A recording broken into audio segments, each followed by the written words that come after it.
제품에 자신이 있다면 직접 써보게 하는 것. 저는 정말 좋은 마케팅이라 생각합니다. 직접 경험하게 하는 것만큼 빠르게 설득되는 방법도 많지 않으니까요. 그런데 말이죠. 체험 마케팅은 잘하면 브랜드 호감도가 확 올라가지만 관리가 안 되면 오히려 독이 될 수도 있습니다. 오늘은 제가 직접 경험한 사례를 바탕으로 여기에 대해 이야기를 해보려고 합니다.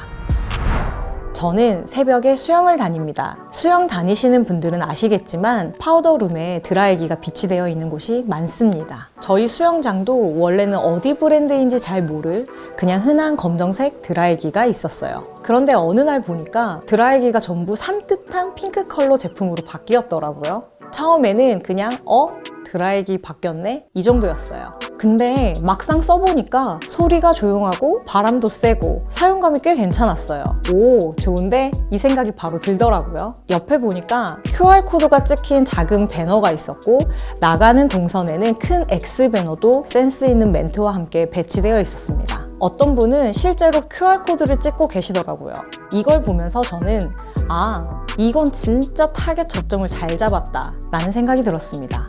왜냐하면 드라이기라는 건 수영장 이용자에게 있어 거의 필수품에 가깝잖아요. 사용할 수밖에 없는 순간에 억지스럽지 않게 제품을 경험하게 만든 겁니다. 저는 체험 마케팅에서 이게 굉장히 중요하다고 생각합니다. 사람들이 원하지도 않는데 한번 써보세요 하는 게 아니라 필요한 순간에 자연스럽게 제품이 들어오는 거. 그 접점 설계가 정말 좋았습니다. 그리고 당장 제품을 구매할 생각이 없는 사람에게도 브랜드 노출을 시켜서 이 브랜드 괜찮네? 이런 호감을 만들 수 있잖아요. 여기까지만 보면 정말 잘 만든 체험 마케팅 사례처럼 보입니다.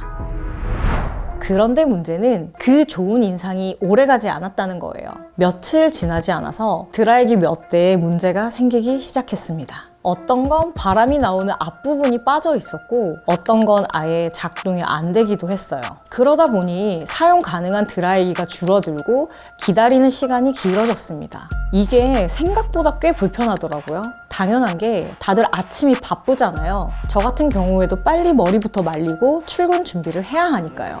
그러다 보니 처음에 좋은 인상이 조금씩 다른 감정으로 바뀌기 시작했습니다. 이렇게 빨리 고장난다고?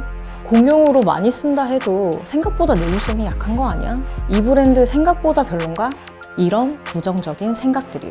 여기서 중요한 건 제가 전문가처럼 제품을 분석한 게 아니라는 겁니다. 저는 그냥 소비자예요. 그리고 소비자는 정확하게 판단하지 않습니다. 대신 경험한 대로 느낍니다.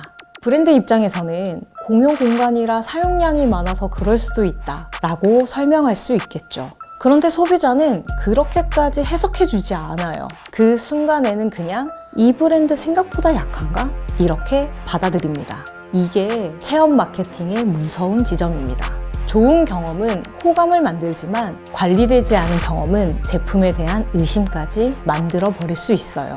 다행히 며칠 뒤에는 새 제품으로 다시 교체가 되면서 불편은 어느 정도 해소됐습니다. 하지만 저는 이 과정에서 아주 중요한 깨달음을 얻었습니다. 체험 마케팅에서 가장 중요한 건 관리구나 하고요. 정확히 말하면 체험 마케팅은 배치에서 끝나는 게 아니라 운영까지도 포함해서 봐야 합니다. 많은 브랜드가 어디에 두면 좋을까? 누가 써보면 좋을까? 여기까지는 고민합니다. 그런데 진짜 중요한 건 그 다음이에요. 고장이 나면 얼마나 빨리 대응할 건지, 청결 상태는 어떻게 유지할 건지, 사용량이 몰리는 시간대는 어떻게 감당할 건지. 이런 운영 설계가 빠지면 좋은 아이디어가 오히려 역효과를 낼 수도 있습니다. 그래서 저는 체험 마케팅을 고민하는 브랜드라면 이 질문을 꼭 해보셨으면 좋겠어요. 우리는 체험을 제공할 준비가 되어 있는가? 또 물론 중요하지만 그보다 더 중요한 건 우리는 체험 이후까지 책임질 준비가 되어 있는가입니다. 그러면 그냥 안 하면 되는 거 아닌가? 라고 생각할 수 있겠죠? 저는 그렇게 생각하지 않습니다. 오히려 반대예요. 늘 말씀드리지만 마케팅은 결국 해보면서 배우는 영역도 분명히 있습니다. 이것도 해보고 저것도 시도해보고 우리 브랜드에 맞게 조정해가면서 정답에 가까워지는 거죠. 그래서 아주 뾰족한 타겟에게 제품을 직접 경험할 기회를 주는 것. 저는 여전히 너무 좋은 방식이라고 생각합니다. 정리해 보겠습니다.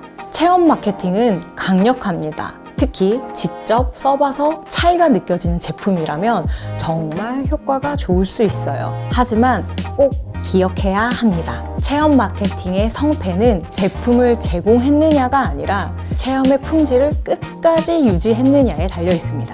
그리고 한 가지 더, 좋은 접점을 만들었다면 그 접점에 맞는 타겟 언어로 콘텐츠와 메시지까지 연결해 줘야 합니다. 그러면 체험은 그냥 한번 써보는 이벤트가 아니라 브랜드를 기억하게 만드는 경험이 됩니다. 저는 여전히 그 수영장에서 그 제품을 잘 사용하고 있어요. 이렇게 저에게 이야기할 거리를 준 것만으로도 브랜드는 이미 좋은 마케팅을 하고 있다고 생각합니다.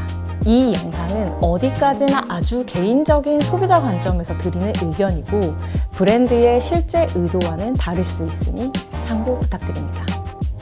오늘도 서로에게 이로운 마케팅 서유로였습니다. 감사합니다.